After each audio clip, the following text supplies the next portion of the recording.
eu tive que ouvir, vem pra cá, tive que ouvir um advogado. Claro, o advogado é necessário, claro que é necessário.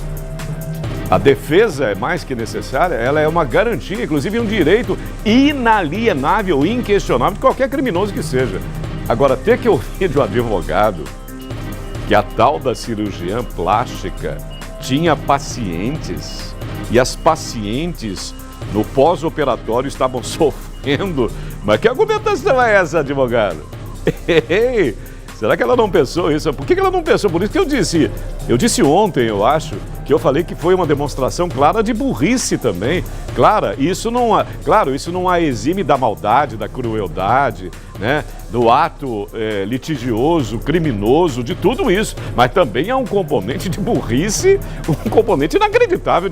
Gente, é uma flagrante burrice tudo o que aconteceu. Espera só um pouquinho, é só você acompanhar para você entender, ó. Não pensaram, não tiveram nem raciocínio. E por isso foi, digamos assim, foi um trabalho policial importante, mas também muito, extremamente facilitado.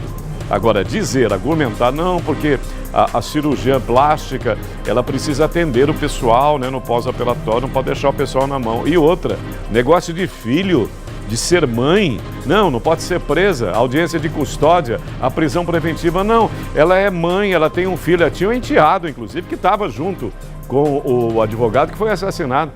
Ela pensou nisso antes, pensou no enteado, pensou no filho. Então faz o seguinte, já que o problema é esse, já que ela tem um filho, que ela é mãe, retira imediatamente do sistema penal brasileiro toda mãe criminosa. Toda mãe que tem filho tem que ser liberada imediatamente. São argumentações assim que se evaporam no éter, no ar. É inacreditável.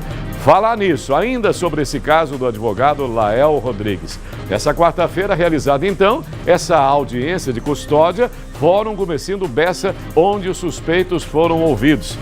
Vamos só conferir, balança aí, ó. Por volta das 10 horas da manhã, já era grande a movimentação em frente à 5ª Vara Criminal no Fórum Gumecindo Bessa, em Aracaju. A primeira a ser ouvida foi a viúva da vítima, a médica cirurgiã plástica Daniele Barreto Oliveira. Ela chegou acompanhada dos advogados com um casaco sobre a cabeça.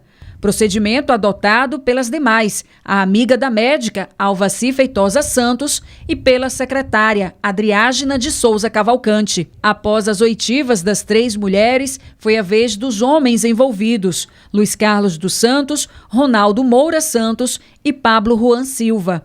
A magistrada indeferiu os pedidos de revogação das prisões e de conversão em prisão domiciliar e manteve as prisões temporárias dos custodiados. Ela tem um filho menor e esse filho encontra-se desamparado, então é normal que peça uma prisão domiciliar. Em relação ao processo em si, a investigação, a gente não pode adiantar muitas coisas porque a investigação está em curso. Então tem muitos elementos ainda a serem investigados, apurados. A defesa entende que é desnecessária essa prisão temporária, tendo em vista que nossa cliente está à disposição da autoridade policial para prestar depoimento, assim como já prestou na data de ontem. Ela mesma, voluntariamente, disponibilizou o acesso ao seu aparelho telefônico para que a polícia possa acessar esse aparelho. Então, a nossa cliente, ela está disponível para contribuir com essas investigações, logo sendo desnecessária essa prisão temporária que se prolongará por 30 dias. Nós também ouvimos o advogado de Alvaci Feitosa, que diz que é prematuro apontar culpados, se referindo às informações divulgadas pela polícia. Minha cliente ainda está muito nervosa, não é acostumada, é uma pessoa que não tem antecedentes criminais, uma pessoa que tem ocupação lícita, né? E se vê nessa situação. Mas agora já está judicializado, já tem processo. Vamos agora, com calma, analisar essas provas que a polícia diz ser tão robusta, mais robustas, mas não há nenhuma evidência forte. Então temos que ter calma. Vamos observar para tomar as medidas corretas para a melhor defesa da minha cliente. Você está vendo o que eu estou te falando? Eu entendo, claro que eu entendo os advogados. O cara tem que trabalhar assim. Mas então o cara quando diz para mim, não, porque o filho está desamparado, você está de brincadeira comigo. Você está de brincadeira comigo. Então, o filho da moça, da cirurgiã plástica, essa moça não tem família? Ela não tem ninguém que possa olhar por essa criança que não tem nenhuma culpa, diga-se de passagem. Não tem ninguém para amparar essa criança. Só ela. Só exclusivamente ela. E outra coisa, não porque uma pessoa, isso, porque aquilo, porque não sei o quê, residência fixa e tal. Se fosse seu irmão, o doutor Lael, você diria o mesmo? Se o doutor Lael executado, você, diante das câmeras, você dizer, não precisa não, que isso, que prisão preventiva, a moça até do bem. Foi uma fatalidade, né? Fatalidade, mas isso aí foi um plano diabólico, horroroso, ridículo, inacreditavelmente bizonho até na concepção dele próprio, na execução dele próprio, do próprio crime.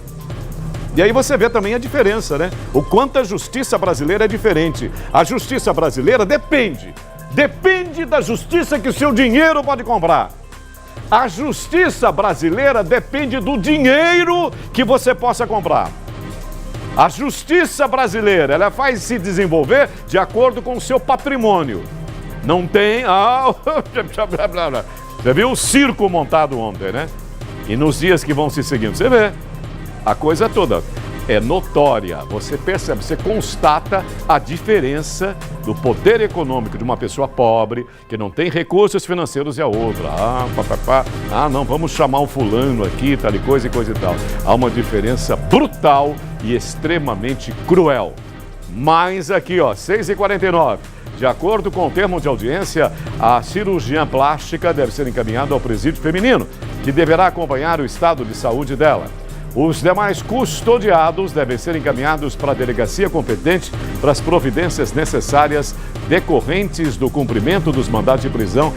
E só, assim, uma coisa que eu imagino que deva acontecer, porque eu vi acontecer. Provavelmente deva sobrar muito mais para aquelas e aqueles que não têm dinheiro para contratar um bom advogado. A diferença é do bom advogado.